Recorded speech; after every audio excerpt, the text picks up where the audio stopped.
Good morning, everybody. Yesterday we had over 125,000 people that came forward to get vaccinated in New South Wales, which is a fantastic number.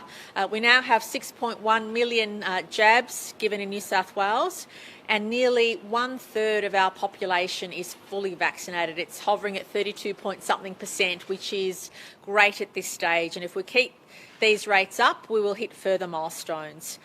Yesterday to the 8 p.m. we had 919 cases of community transmission, and in addition to the very sad passing of the 30-year-old, which was reported yesterday, there was one additional death of a man in his 80s at Hornsby Hospital who did have underlying conditions. The suburbs of concern in Greater Sydney and Western Sydney remain Guildford, Auburn, Merrylands, Greystanes, Granville, Punchbowl, Yagoona, Blacktown and surrounding suburbs. We really urge everybody in those communities to stay home. And if you must leave home, please assume you have the virus or somebody you're coming into contact with has the virus. Western New South Wales remains a concern for our health authorities, and other parts of the regions are demonstrating some stabilisation in the number of cases. Can I also give a call out to the 600 State Emergency Services volunteers who worked on 1,000 sites across, or 1,000 jobs across the state during these very difficult times. A pandemic doesn't stop other things from happening, and I just want to thank those volunteers for the safe way in which they addressed those situations they confronted.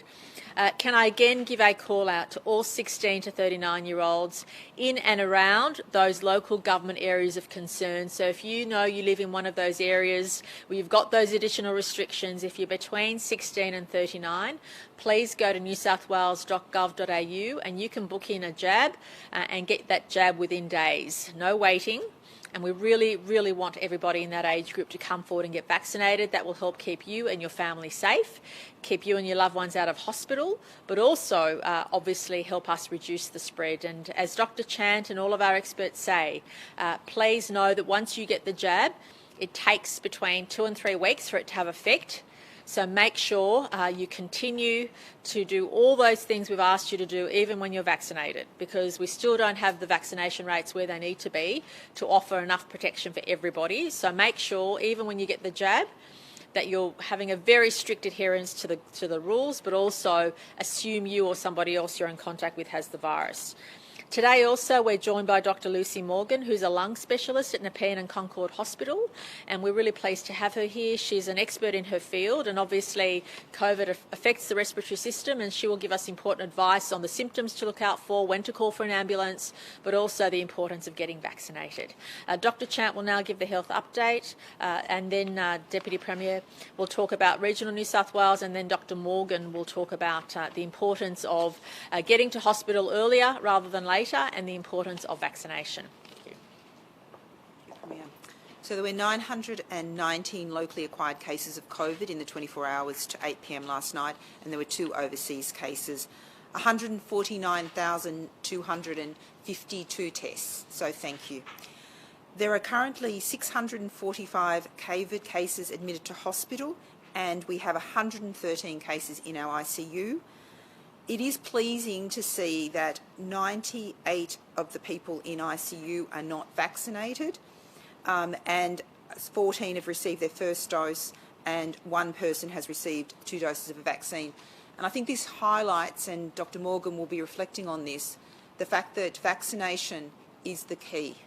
We need to increase those vaccine coverage levels, and can I just urge everyone to take up the opportunity for vaccination as soon as possible. Sadly, we also are reporting 2 deaths. A woman in her 30s from Sydney's West died at her home, and her death is being investigated, has been referred to the coroner, and Western Sydney are also reviewing the circumstances surrounding that tragic death. A man in his 80s from Sydney's North died at Hornsby and Kringai Hospital, having acquired his infection at the Greenwood Aged Care Facility in Normanhurst, and his is the 3rd death linked to that outbreak in the aged care facility. He had been vaccinated but had significant underlying health issues. In terms of the sewage surveillance, I want to particularly call out 3 areas where we do not have recognised cases, and we need to have high testing rates in those communities to flush out any unrecognised cases. So those areas are Bateau Bay, Toukley and Merimbula. We're particularly concerned in relation to Merimbula, given its proximity to ACT, but its proximity to Sydney. So please, anyone in those areas, please, if you've got any symptoms, however mild, please come out and get tested. Thank you. Well, good morning. Can I start by passing on my condolences to those families that lost loved ones overnight. You remain in our thoughts and prayers. In regional New South Wales, Western New South Wales Local Health District is still of grave concern. 49 new cases overnight. Dubbo were 35, Burke 7, Orange 5, Narromine 1 and 1 in Walgett. In the far west, we had 7 cases again reporting to 8 p.m. last night. 6 were in Wilcannia and 1 in Broken Hill. In the Hunter New England Local Health District, again 4 new cases, 1 in the Newcastle local government area, 1 in the Port Stephens local government area, 1 in the Cessnock local government area and 1 in Lake Macquarie. New cases again in the Illawarra Shoalhaven, 8 new cases reported overnight. 7 were in the Wollongong local government area and 1 in the Shell Harbour local government area. On the Central Coast, only 1 new case reported overnight.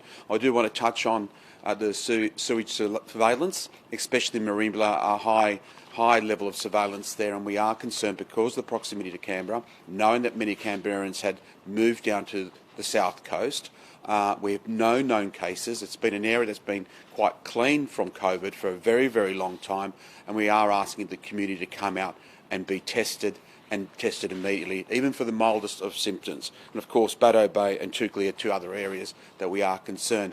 On a positive note, again, the challenge to the regions is to get vaccinated. 3 areas or communities and local government areas that are doing exceptionally well. In Kiama, we're now up to 40% double dose, 68% single dose. In Eurobodalla, 39% double dose, 73.7% single dose, and Wingecarribee, 38.7% double dose and 65% single dose. And the biggest mover for me this week is Kyogle, going from 28.8% single dose up to 60.7% single dose. So again, call out to the regions, not only get tested in those areas of concern, but go out and get vaccinated.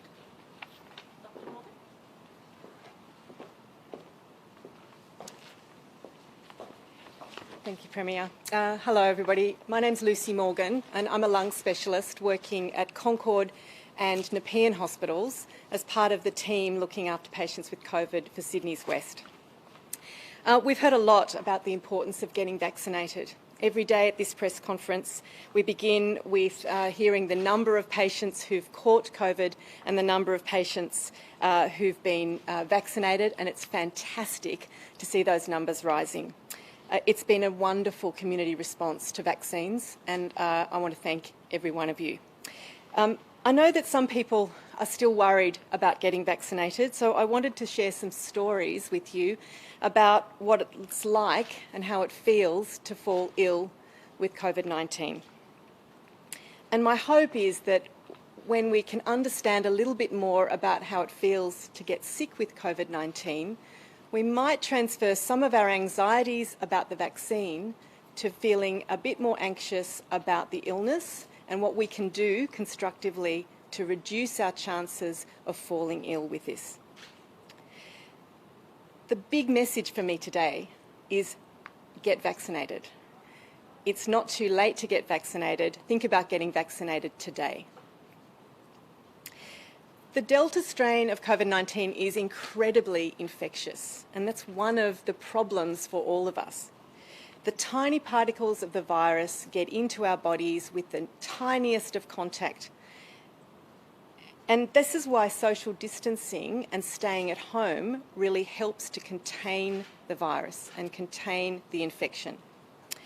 It also explains why once the virus has infected one member of a household, it spreads so incredibly quickly within that household. So getting vaccinated protects you against catching that virus, but it also definitely reduces the chances that if you get infected, that you get sick enough to end up in hospital. It also reduces the chances that you will pass on that virus to other people in your household. So vaccination avoids the risk of serious illness and definitely reduces infectivity. Once you're exposed to this virus, most of us have very, very few symptoms in the early days. Unfortunately, you've already caught the virus and you are already passing that virus on. The first symptoms of COVID-19 virus are very much like any other cold or flu illness. They're often very mild, so mild as to be not really noticeable. But they'll be the ordinary cold and flu type symptoms. A headache, a bit of a sore throat, maybe a little bit of a cough. Some people have muscle aches and some people have fever in those early days. But some people become breathless and dizzy. And these are the sorts of symptoms that need urgent medical assistance.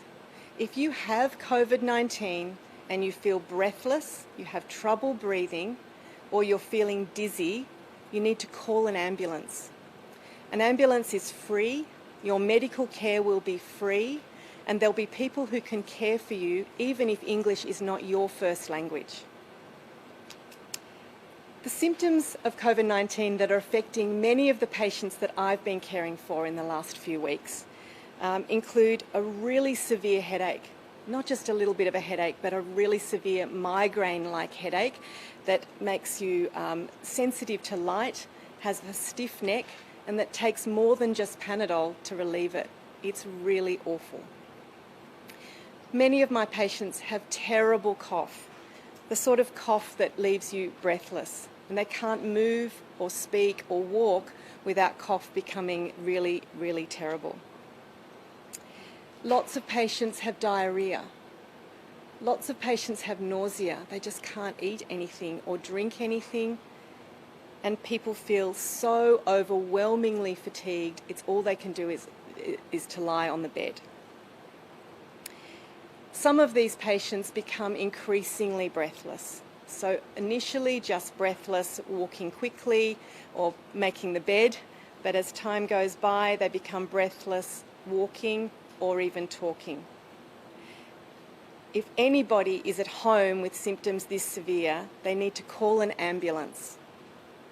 Don't ring up and make a GP appointment, call an ambulance. Because these are the sorts of symptoms and signs that tell me that the COVID-19 illness is progressing and progressing quickly. As people become increasingly breathless, the oxygen in their blood starts to drop and they need increasing levels of extra support to keep that oxygen levels up. That might be oxygen via little nasal prongs that go into the nose, but as the things progress and as people get sicker, they may need actually a machine to do the breathing for them. And that's the point at which someone who's in a hospital having care for COVID-19 may require intensive care therapy, the sorts of treatments that Dr. Nguyen talked about on Monday. So a machine to do the breathing for you, a machine to possibly support your blood pressure and do the work of the organs in your body. So it's anything that we can do to reduce the severity of the illness and reduce the need to go into intensive care is very, very important. And getting vaccinated is clearly something that we can do to reduce this severe illness. One of the things that I noticed in my most recent days in the hospital was the heartbreaking stories of patients who were very, very young. I've been looking after patients in their 20s, in their 30s, and in their 40s, many of whom have very young children, many of whom have partners who are in hospital, in other hospitals, dislocating their families. Many of these patients have children who've needed to be admitted to other hospitals so that there's someone who can care for them safely. All of them have extended families who've been impacted in many, many ways by the impact of COVID-19 illness. Not one person that I was caring for with severe respiratory illness over the last few days was fully vaccinated. But the good news in all of this is that this does not have to be you. You could get a vaccine today and reduce your risk of getting severe respiratory illness from COVID-19 and reduce your chances of ending up in hospital. 2 doses of COVID-19 vaccination will be your suit of armour. Will protect you from getting sick from COVID-19, from needing admission to hospital and from ending up in ICU. Book your vaccine today and protect your loved ones and protect yourself. Thanks very much. With the case numbers bouncing around still at different levels, is New South Wales still on track to have some level of freedom potentially? By the end of the week? Absolutely. We've made the point that the most important figure moving forward is the rate of vaccination, and that remains the case. As soon as we hit all those milestones, we will have those extra freedoms, and we're looking forward as a team to announce tomorrow or the day after what life looks like in September for those who are fully vaccinated. This is really important message that no matter what the case numbers are doing, when you hit those high rates of vaccination, you're giving everybody protection. You're reducing the chance of the spread and you're keeping people out of hospital. And when you hit 70% double dose, as the Doherty report states, you start to transition into talking about the rate of hospitalisation, not the number of cases. The number of cases becomes less relevant. Now, I don't want to take away from the situation New South Wales is in, because every day we're working night and day to put downward pressure on those cases. Don't get me wrong. Every day we want to see case numbers go down, not go up. But moving forward, the most important number for us is how many people are protected, how many people have that suit of armour, because we know that keeps people out of hospital, it reduces their chance of being contagious, and it allows all of us to look forward to living life more freely. And that is really critical. As we said, we don't want people riding the roller coaster ride of cases going up and down. They will bounce around. They could go up, they could go down. But what we do need people to focus on is what you need to do to keep yourself safe, your family safe, and what all of us can do to reduce the spread, and that's really important. How concerned are you that case numbers are now in the 900s? Because I think a lot of people will be quite alarmed by that. Oh, look, there's no doubt that people would be alarmed with the rising case numbers, but it's, again, a mark of how well the vaccines work, that our hospitalisation rate is still relatively low. We don't want to see anybody in ICU, and we don't want Dr. Morgan to have more patients she has to look after as a lung specialist. And we know the vaccines are our best way of doing that. Even last year when there was that outbreak in Victoria, even though they had fewer cases, the death rate was much higher because the tool of the vaccine wasn't around. So what is really important for us, what is the measure of how well we're doing, is keeping people out of hospital and stopping people dying. And that is the most important measure. But what is also really important is when you have those high rates of vaccination, that adds protection. It allows us to live life more freely and gives us confidence to move forward, because every state in the nation is going to have to confront having Delta part of our lives moving forward. The hospital system, though, we know that Westmead overnight has shifted into emergency operations mode. They've ceased taking ambulances for 24 hours. They need 100 extra beds. It doesn't sound like it's necessarily coping. It's saying it's not business as usual anymore. How do people feel confident that the health system is going to be able to stand up if we're seeing this? And are other hospitals headed this way? Look, I'll ask Minister Hazard to comment on this point as well. But what is really important to note is that, as Dr. Nguyen said earlier in the week, she's one of the specialists that manages capacity across the state. We have been working hard as a team across health, across government agencies, across government, to make sure we've increased our capacity to be able to deal with extra numbers of cases, and of course across the entire network. There's no doubt that parts of our hospital network are under severe pressure when most of the cases, when 80% of cases are coming out of the same region. Of course that's going to put pressure on local hospitals. And I'll ask Minister Hazard to make comment on that as well. But we've been preparing for that increased capacity, for the increased equipment and staff and all those things we need, and we can't pretend a pandemic is easy. We can't pretend there isn't going to be pressure on the system. Of course there is, and that is ongoing. But everybody who needs medical attention will receive it, and I'll ask Minister Hazard to comment on that.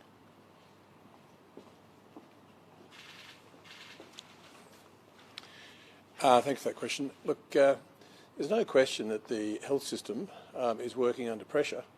And I want to start off by just thanking all of the frontline staff, the doctors, the nurses and all of the staff in the hospitals that make the hospitals work, that are keeping us all safe and looking after patients, as you've just heard from Dr Morgan, patients who can be very, very ill with this virus.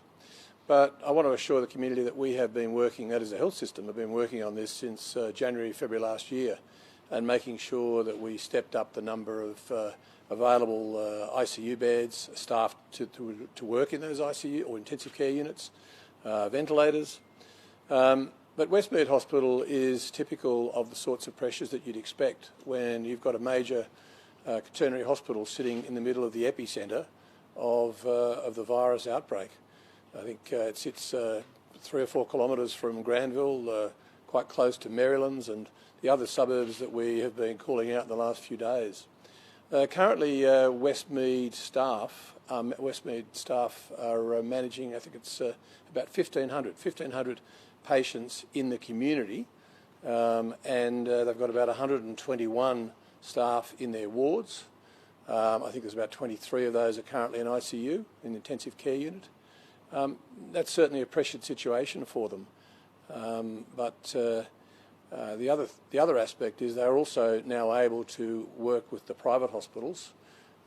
This was something that was set up last year by working with the federal government, and last Monday the situation was confirmed here in New South Wales, particularly in Sydney, that beds would be available in our private hospitals.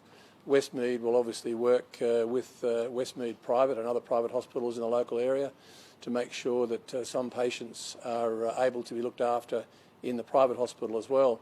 I want to stress, though, that it's not easy. Last week alone, Westmead Hospital had 280 patients who came in by ambulance with COVID. So about 40 ambulance deliveries a day with COVID. And each of those patients are being well cared for. You just heard Dr Morgan talking about the level of care that's required. I'm confident that we have maybe a system that's under pressure, but it's a system that works. We have staff that are doing an incredible job looking after patients. But what I would say is just reinforce the message from Dr Morgan. Please don't be a patient that comes to our hospital in the sense that don't get sick. Can you please go and get vaccinated? If you're thinking still about whether or not a vaccination is a good thing, can I tell you that, as Dr Nee Nguyen said a couple of days ago, it's not a great day when you have to meet the intensive care department of a hospital. So please just go and get vaccinated, and that will help take some of the pressure off our hospital system.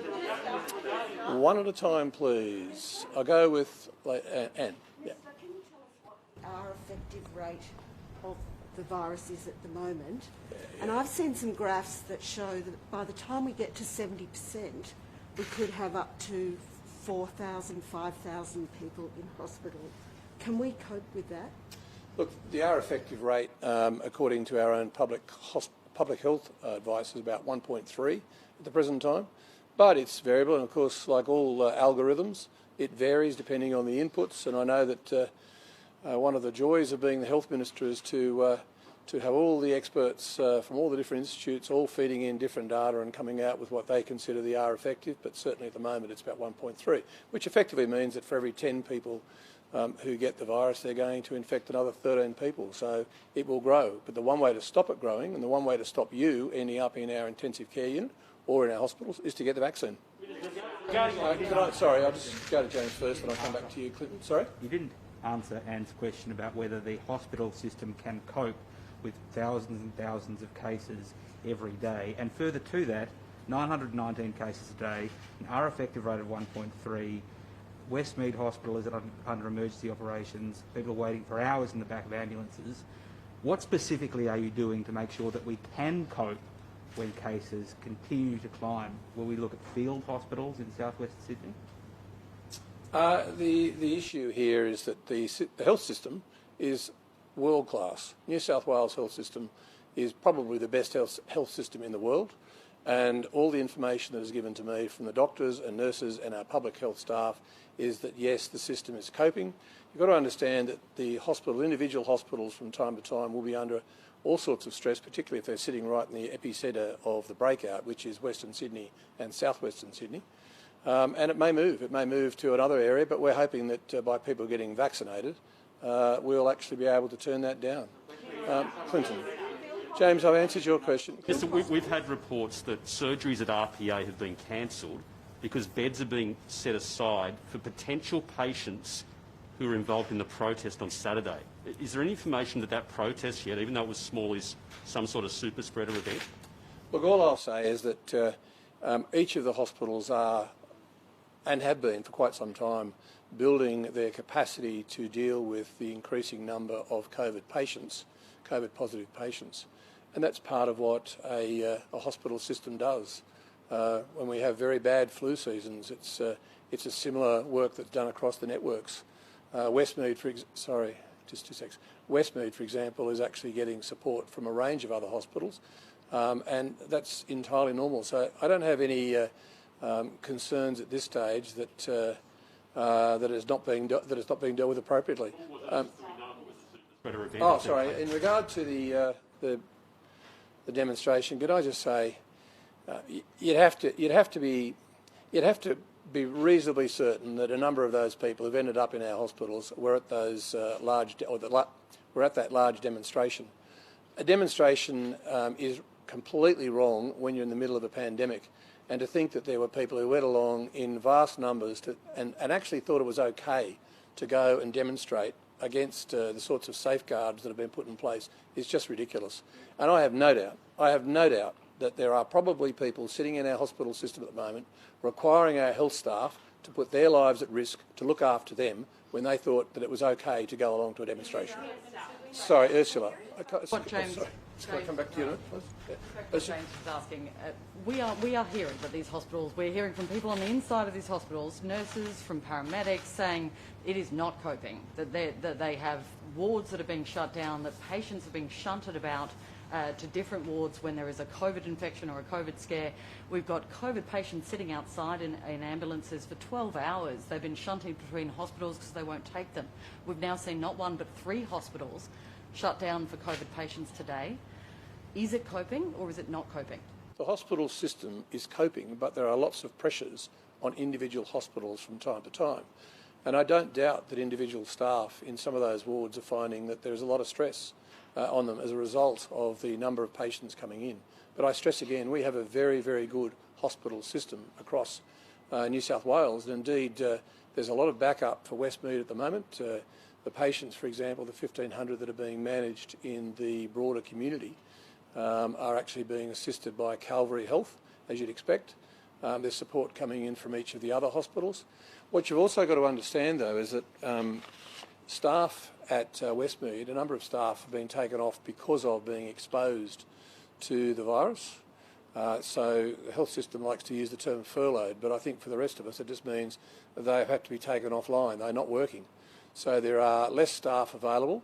There are also less staff available in each of our hospitals because a lot of them have been taken off to work in our mass vaccination hubs. And that's there for the community to go and get vaccinated. I want to stress that if we have staff waiting for you to come, you should come to get vaccinated. At the moment, there's about 200,000 vacancies through to the 5th of September for authorised workers, including disability workers, including people who work with young children. So I would just stress to you that fill those vacancies and fill them quickly. But I have no doubt that individual staff will be finding it stressful, and again, that's why I started off by thanking them, because I think,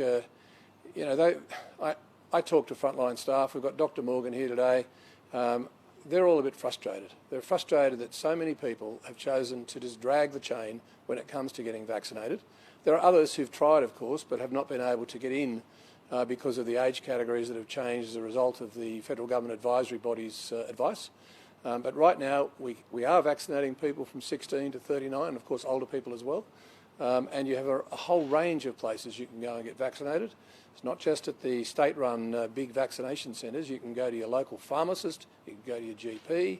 My strong advice, off the back of what Dr. Morgan just told us, is You don't want to be that person in the intensive care unit where you are struggling to breathe. Go and get vaccinated. Liz, that's all right. From whole families who've been texted that they're positive with COVID. So, for example, on Sunday they got the text saying that they're positive with COVID. They still get to Sorry, hear... the whole family or one person in the family? The whole family. Yep. Mm-hmm. And they're yet to hear from health officials. Given what we've just heard about how important it is to get care early, not to mention to contact trace all their contacts that this is a positive case, how concerned are you that contact tracers are not keeping up with getting in touch, or New South Wales Health is not getting in touch with people who we know are COVID positive? Look, there's no doubt about it that the tracers are under pressure at the moment, as is the entire health system. But what I would say is that help is there for you, and as Dr Morgan said, if you have any concerns, ring your local hospital and make arrangements to come in to the emergency department. And I'll ask Dr Chant whether she'd like to add anything further, because I have a feeling on my left there that she does. Dr Chant? I mean, there'll be families that don't know what to do. I think we have to be very honest that the surge in cases has put stress on both the health system and the public health contact tracers. We've instituted a range of measures to support the timely results. So at the moment, people get a text message and they actually get a phone number in that message. So they're able to phone someone if they've got any concerns. That message has embedded guidance and links to multiple languages to ensure that they understand what they need to do as a case, and we advise that everyone in that household has to get tested and remain in situ. We are also working up so that their information is provided daily to police. So police are actually doing daily welfare checks. We provide the information to police, and police will go and door knock and check the welfare of those individuals. In addition, our clinical services in the districts are now going to get direct visualisation of that list so they can also separately make contact. But there is a number embedded in that message that they can ring to seek assistance. So I just want to be very clear with the community. The surge in cases and the delay in our testing turnaround times has meant that people may have been tested 3 days ago and have not got. So part of it is the delay in the testing turnarounds, and as you're aware, we've turned off a lot of the surveillance testing to actually improve that testing turnaround time. So my other message is, if you are just getting a COVID test for the sake of it, you don't have symptoms, you've not been exposed, you're not in an area of concern, please do not use those scarce testing resources, because we need to get the turnaround times for tests down as soon as possible. How concerned are you that, given we're at 919 or at 800 or 900 of cases a day, there's this complacency creeping in that, it doesn't matter how low our case numbers or how high, we don't need to get our case numbers down because we're going to get out when we get to 70 or 80% vaccination anyway, and the system clearly is under so much strain at this level. My key message to you, and this is why I am just so much appealing to the people of southwestern Sydney and Western Sydney who have been given priority access to the Pfizer vaccine through a number of channels. Please do not waste this opportunity. This opportunity is for you individually, for your family and loved ones, but it is also for the community. So just to be clear, this is a public health intervention in vaccinating the 16 to 39-year-olds and getting the authorised workers. What we need to see is the vaccine coverage in those cohorts, those groups of people, as high as possible. The modelling suggests that if we can get that group vaccinated, we will break the transmission chain. It will take a while, and that's why when I was questioned yesterday, I said the numbers were going to bounce around and potentially go up. That's what we believe before they come down. But the solution is in our hands, and I urge everyone in those local government areas who have access to that vaccine to fill those appointment vacancies and get a vaccine. If we get those high levels, the modelling shows we will change the R effective, and we will see a decline in cases. We have a choice. If we embrace vaccination, we will get there sooner, and that is everyone, but a particular plea to those local government areas. But based on the current modelling, how long do you think it will take to break that chain, to get that cohort in particular vaccinated as quick as possible? Are we talking weeks? Are we talking months? What we are talking about is ultimately the model is the greatest impact is the level of coverage we get in those groups. So the higher we can get, and I'm actually confident that that Australians generally embrace vaccination. And I can't see that we can't achieve incredibly high rates of vaccination. But I want to convey to a sense of opportunity, the opportunity we've given the residents in that area to vaccinate themselves, to protect themselves and their loved ones. But obviously I'm also reflecting that that is the best thing they can do for their broader community and the broader New South Wales is by getting a vaccine. Having to stop taking COVID patients for 24 hours, possibly longer. Is it time, do we need to start thinking about a COVID-specific hospital, a hospital that only deals with COVID, or a field hospital? Have you considered that at all, as was done overseas? In general, field hospitals are really not what we need in Sydney. Field hospitals are for particular circumstances where you might be in a rural or remote, there might be a train thing and you might have it as a staging post to stabilise people. That's the concept of a field hospital. For COVID patients, and I would defer to Dr Morgan, we need oxygen. We need copious oxygen supplies. We need a safe environment. We need social distancing. We need beds. We need ability to feed people, care for them, access to drugs, access to IV therapies, access to ICU. So we do have a number of facilities, and as the Minister indicated, we have got the capacity to work with our private hospitals, of which we have significant bed capacity, and our hospitals will be doing a lot of local planning about which patients are best cared for in which circumstance. So just be assured that a lot of that integrated planning across our health system has occurred in preparation for a variety of different scenarios, and those plans are being implemented.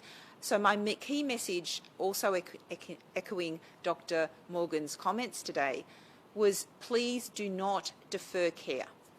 Do not think I won't respond if I've got some chest pain. I'm feeling short of breath. I don't want to burden the health system. The health system is there. Call the ambulance and please do not delay care because we do not want to see consequences from delayed care. On ICU beds, Dr. Chan, there are 592 commissioned ICU beds according to the New South Wales Adult Intensive Care Services Pandemic Response Planning Report. Is that not correct? So I think that the issue around ICU beds is we obviously started off the pandemic with a baseline bed capacity. We have the capacity, and I would again defer to Dr Morgan, but we have the capacity to turn high dependency units into intensive care by upscaling the clinical staff and the supervision. So, and we also have our private hospital capacity and intensive care. So there's been a lot of planning capacity for that. But can I just say, as a public health clinician, prevention is the key. So we also have the tools in our hands for prevention, and I would be much prefer focusing on what we can do, and that is about getting vaccine coverage up. And as Dr Morgan said, your chance, and I've been saying every day, your chances of needing hospital care, your chances of needing ICU are reduced even with one dose. We are saying that 2 doses does fortify that armour. It's not always, no vaccine is going to be entirely perfect, but that's a pretty good fortification, and these are good vaccines. Vaccines. If I could ask, on vaccines, the federal advice seems as imminent on the 12 to 15 age group. Can you give us an idea of how imminently or how quickly we can get those vaccines to that group? Do we have enough supply to do that? The vaccines that would be used in the 12 to 15 would be obviously Pfizer vaccine, in terms of that's been registered for that use for children 12 to 15 with underlying health conditions and Aboriginal children currently. So in terms of if there was an announcement about the 12 to 15s, it would be Pfizer. At the moment, we still have constrained supply. And so again, if that booking system was opened, children 12 to 15 would have access through the usual way, but we are still in a supply constrained environment. timetabling perspective, though? It will be as soon as... Given primary schools... I suspect it will be when the Commonwealth receives that advice from ATAGI. They will act on it promptly. In relation to the young lady who died in Western Sydney, did she deteriorate quite quickly? Were health staff in contact with her? Understand the whole family is infected? What's happened? I think it's appropriate just to say that the death has been referred to the coroner, and the hospital is looking at all of the circumstances of it. I know that she was offered accommodation at the Sydney Health accommodation, but I don't really want to go through any of those issues. It's best that we thoroughly investigate. It is important, and I think I can't stress enough that if you've got any symptoms, regardless if you've been in contact with our health teams in the morning or at any other time, it's critical that you call an ambulance if you have dizziness or worsening or any symptoms of breathlessness. Dr. Chad, you talked about delays in testing and also that you were getting to the limits of your contact tracing, or it was becoming very difficult. At what point do you have to stop contact tracing? We will never stop contact tracing. It's an effective public health intervention.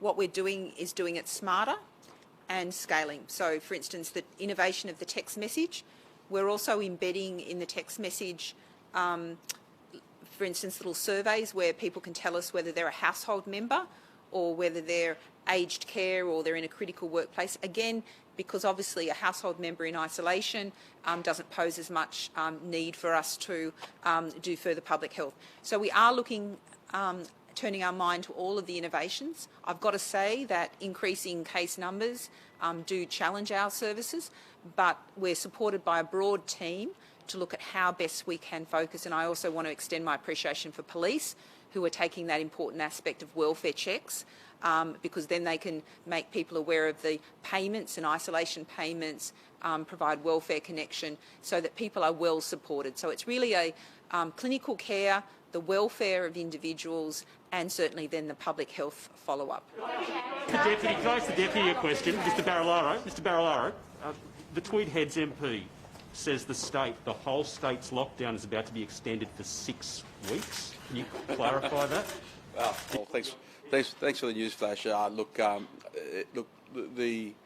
government and the crisis committee will be considering what happens post Saturday. We haven't made any decision around the extension of the restrictions of the lockdown for regional rural New South Wales. But as you can see in the numbers today, the Central West isn't getting better, the Far West isn't getting better. The Hunter New England, even though under control, still has cases amongst a number of local government areas. In the Central Coast, the Illawarra, Shoalhaven, Wollongong again, the highest number of cases in this outbreak. Shell Harbour, we've got the issue in Canberra yesterday posting its highest level of infections in Canberra, which does put pressure on the southern New South Wales, and this morning already sewage surveillance showing that in Merimbula, high case of surveillance. So in one way, you've got to manage all of that, and the reality, this is about protecting lives and making sure we don't lose control in regional rural New South Wales. We've also got the threat that's happening in Victoria and regional Victoria on the Albury-Wodonga or the New South Wales-Victoria border, especially places like Shepparton. So we'll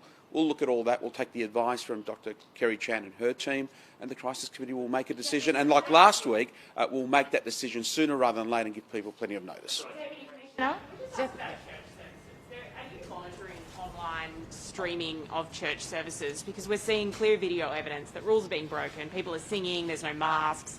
You know, how concerning is that, given we know that this can be high transmission occurrence? It's very concerning to the police operation, and I can reassure the community that there's every effort going into those particular church services that are coming up on streaming, and pieces of information that are saying other church services are going to occur.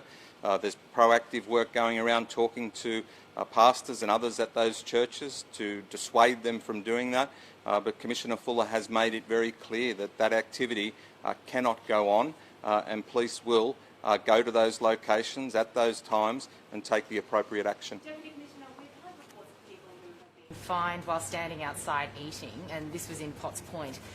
Can you just please clarify, what is the definition of recreation under the public health order, and does eating and drinking fall under that? I mean, should people be fined for standing around eating or having a cup of coffee while standing in the outdoors? Look, I have every confidence in New South Wales Police and each individual police officer to make a decision around what fits in the public health order and what clearly sits outside of it. Every day I come here and talk about hundreds of infringement notices, 537 again in the last 24 hours. Those infringement notices are issued to people that don't sit in that grey area, that are clearly sit outside the public health order. In terms of food, people need to understand that it's takeaway. It is takeaway. That's the general rule, is takeaway. So if you buy food or a cup of coffee, that you need to take that away and consume that. I'm not aware of those individual circumstances, but police still have discretion. But let's be very, very clear that we're in a pandemic. We are in a situation that we want people to absolutely comply with the public health orders, and police will take action where they think that's appropriate. Are you worried against a lot of resistance? If police are fining people for eating outside and then tomorrow we announce you can go to the hairdresser or get your nails done? Look, I think that the vast majority, and I've said before, millions of people do absolutely the right thing every single day. And that is refreshing in terms of everyone wanting to get out of the pandemic and back to some more freedoms in the shortest time frame possible. But, you know, New South Wales Police is a very large organisation. It collects a lot of information, a lot of intelligence. It tasks and deploys our police every single day to locations where there's transmission, where there's Crime Stopper reports of people doing the wrong thing. Generally, New South Wales Police will easily cope with whatever's dished up to them, and we're very confident that we can support New South Wales Health and communities to get through what is still a very challenging time.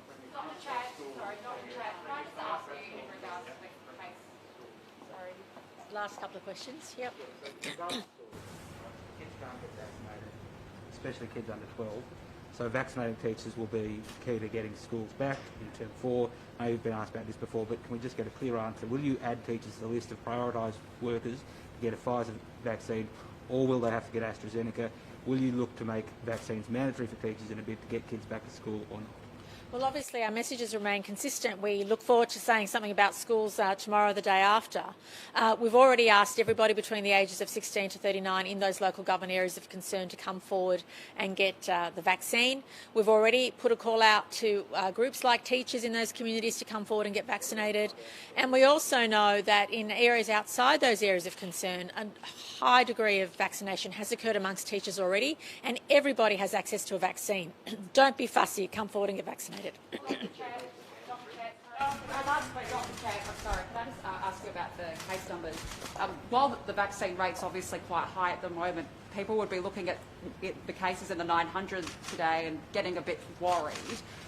From a health perspective, are you still comfortable at looking at easing something by the end of August?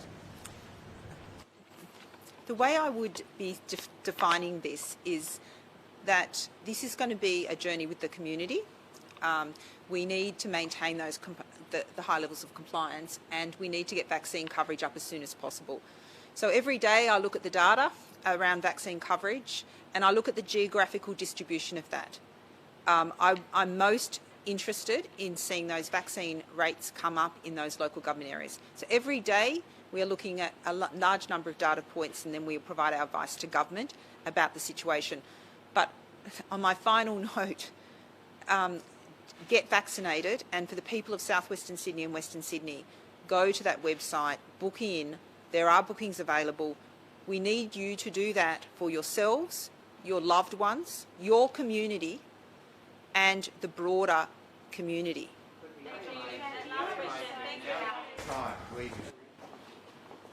Thank you.